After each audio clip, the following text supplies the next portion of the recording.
I meet people and they talk about the conversation that we had, you know, 2 weeks ago or 3 weeks ago or a month ago or whatever, and I don't remember. If we saw each other again, would you remember me? Sanjay, I don't know. That was former Minnesota Vikings linebacker Fred McNeil talking with our Dr. Sanjay Gupta about how all the hits and concussions he endured in pro football have affected his brain. So joining us now is McNeil's former teammates, one of his former teammates, NFL Hall of Famer Fran Tarkenton, founder of the website OneMoreCustomer.com. Fran, you and Fred played together on the Vikings, and I have one more soundbite that I want you to hear. It's going to be really tough, but listen. All right. I was actually considering not living.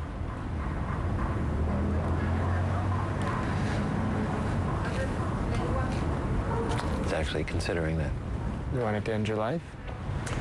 Yeah. Oh, emotional stuff. Tell us about him as a player. I knew him when he came up as a rookie from Southern Cal, when he's 22 years old. Great athlete, great linebacker. He got it. He was smart. Went back to law school, graduated from law school, and just a great citizen. Couldn't find a better human being than Fred McNeil, and to see this, but so many of my teammates, so many of my generation players, this happened because we'd have concussions and we'd go back in the game.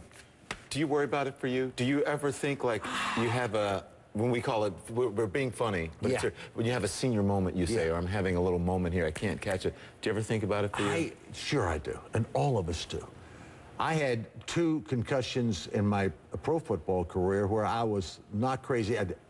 They put me back in the game in the 3rd and 4th quarter when I could count to 10. But I was out. I was walking around, I was talking, but unaware of what I was doing. That was norm. And the guys that were real football, quarterbacks aren't real football players. The Fred McNeils, the linebackers, the defensive ends, the running backs, the centers who get their heads slapped. Dementia, Alzheimer's, and we now find that ALS, Lou Gehrig's disease, is caused by the brain trauma. Now, up until 2 years ago, the National Football League did not want to admit, did not want to come to the truth that all of us were in jeopardy in the years, and they weren't careful. They sent us back in games. There was no treatment for us. Today, they're doing a much better job. And now, just in the last 2 years, science is telling them there's a connection between trauma and the Alzheimer's and the mental disorders that we have. 75 players, 75, and Fred is among them, suing the NFL, claiming that they knew about the effects of concussions on players' brains, and they conceded that the info, or they concealed, I should say, that info until just last year. Are you a part of this suit, or did it surprise you? You're not a part of it? I'm not a part of the suit. Did it surprise you? It does not surprise me, and not only did they not admit to it, but up until 2 years ago, Don, the doctors that were working for the NFL were in total denial. They have since fired those doctors. But, you know, the ownership forever has been in denial of this. And also the team doctors and the owners and the management of the NFL. I'm not surprised the lawsuit is out there. This is, you brought in your helmet. This is pretty, I mean, that's really what you wore. It's nothing. It's just a piece of tin. And this is the helmet I wore in my last game against the Los Angeles Rams. It's about. And that's your protection. That was your protection. There's no protection. And when I got knocked out, it was about 2 defensive backs who just hit me on the head with their arm. They weren't 300-pound linemen. They were 185-pound defensive backs. And look at all this. Yeah, look at all this.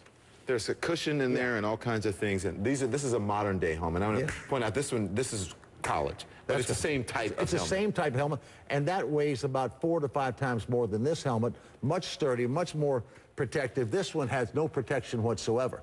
So the real football players, the non-quarterbacks, I mean, I got hit in the head a lot, and I got knocked out a lot. But the guys that, like Fred McNeil and the linebackers and the people that really play football, quarterbacks don't play football, they suffer from this, and we have so many of my generation people who are suffering from dementia, suffering from Alzheimer's, suffering from ALS. I lost a linebacker teammate, Wally Hilgenberg, 2 years ago. ALS, they gave his brain to to Boston University Hospital that's doing a lot of the research, and they connected the dots between his head trauma and his concussions to ALS. First time they'd ever done that. Okay, I've got to go. I wanted to talk to you about another subject, but we have to take a break. But real quickly, can you tell me, this new agreement they're signing, is it going to help the folks who are dealing with this? They're putting away some money for health care for these people, increase their pensions, because my generation of people not only are sick, but they're broke. Okay, we're going to talk lockout with Fran after the break. Don't go anywhere. Thank you for talking about this. Thank you. Fran's going to be back. Owners have approved a new agreement. Now, will the players? Hall of Famer Fran Tarkenton is back right after the break. Come on, Fran, let's talk about it. We want to know. I'm spending as much time with this guy because, you know, he is an icon. We are joined once again by NFL Hall of Famer Fran Tarkenton. Fran, the NFL owners have signed a new bargaining agreement to end the current players' lockout, and it looks like they're going to sign in the next day or two. So what are you hearing? Duh, this is such a surprise. That's incredible. Because you and I have been talking about this for months, and they wait till the fourth quarter, time running out, and they make it happen. And the players will sign on Tuesday, the owners signed on Thursday, and kumbaya, and the billionaires are happy, and the millionaires are happy, and the fans are going to be ecstatic. All is right with the world. Nobody's going to be mad because we have short memories. It just adds to the drama, right? And everybody wants football on Sunday afternoon, so they got it. And they weren't going to give up an exhibition game. Yeah. Because the owners would lose $200 million per exhibition game. That's not going to happen. That won't happen. They'll lose the Hall of Fame game, but they make no money on that. Any real effect on the game, on the teams, on the free agents, signing, any of that stuff? Not really. They've had 6 months to work. They'll sign free agents. They'll lose free agents. They'll gain free agents. And they'll talk about training camp. People will get hurt more because they haven't been working out as much. They'll work through all that. We'll have a great NFL season. And the Oakland Raiders will lose again. There's no back. You had to get that one. Yeah, I had to get that one. No backlash, though. It's like millionaires fighting billionaires. No. So how can you turn off football? No one's going to do that. I mean, college football, pro football, you'll give up a lot in this country, but we're not going to give up football. And last year, the NFL had a 10% increase in revenues, 10% increase in television viewers, the largest television audience in the history of the world for the Super Bowl. Football's king. We love it. I like it. I'm a fan. I've played it a few years, but I'm a fan. So it's great, and I'm glad they got it settled.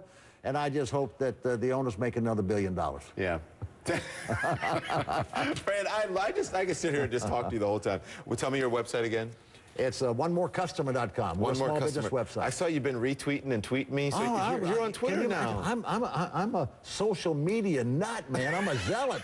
Social media, me, 71 years old, I'm there. So listen, for the kids who don't remember, you don't remember the 70s and the 80s. And the 60s. And the 60s. Can you just say, that's incredible? Oh, that was the 80s. John Davis. John Davis, yes. That's incredible. We were talking about it in the meeting yesterday, and they said we were going to talk to Fran about this, and one of the older staffers stood up and said, and that's incredible. And all the young people went, what are you talking about? And for you people who don't know, that was a television show on ABC that we did on prime time. And it was fun, right? It was fun. It was awesome. They know you from football, but they don't remember that. Crazy things went on. Yeah, it was great. Yeah, it was great.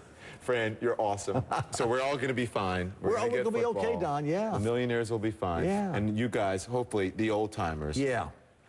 I think they're going to do something responsible for the old-timers to help them with the medical expenses, to help them with their retirement pay, increase that sum. They've got $9.3 billion to split up. They ought to give the old guys some money, and they're going to do that. But you're a young guy. So, I'm a young guy. I'm going. Yeah. Thank you very much, Fran.